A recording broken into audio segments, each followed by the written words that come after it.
Today, most Americans worry about what they're going to do this weekend or what movie they're going to see, if their kids have cleaned their room, or what they're going to do before homecoming.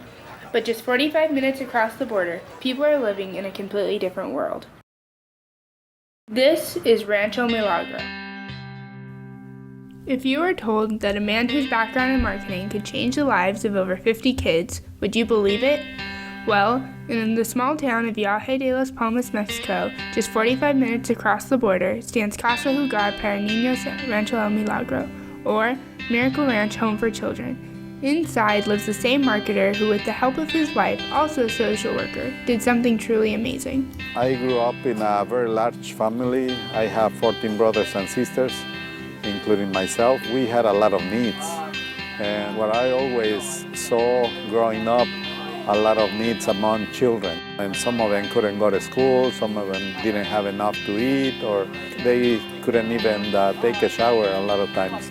When I met Cheryl, we talked about it. She was learning about other countries and all that, so then I told her about it, and she had the same vision or the same dream about one day to be able to help children. Worldwide today, more than 60 million children and infants have been abandoned by their families and live in orphanages or on their own. Every child has their own story, and among them is this remarkable little girl who has overcome more than some people see in their entire lives. All of our children being abused in different stages, different ways, but most of them being physically, sexually, and emotionally abuse. And we have cases.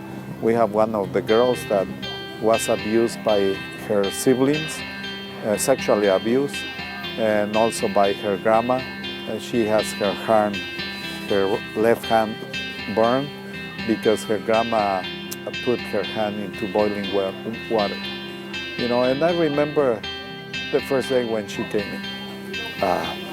It was very hard for me to tell her that I love her, or to tell her that God loves her.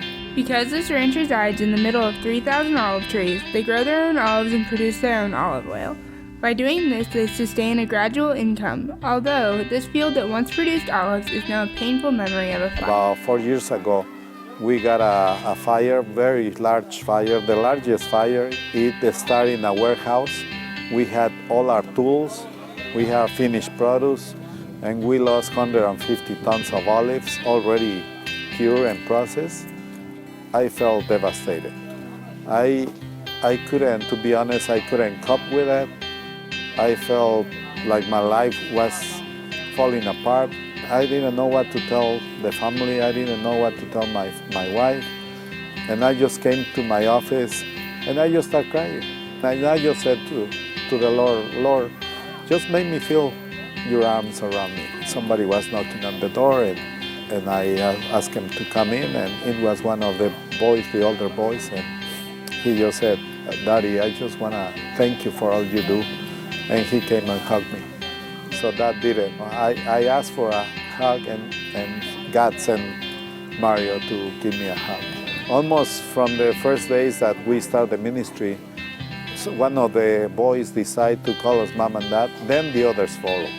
And since then, we've been mom and dad to them. Every child, every boy and every girl, it has made a difference in my life because everyone is special. I have learned something from everyone.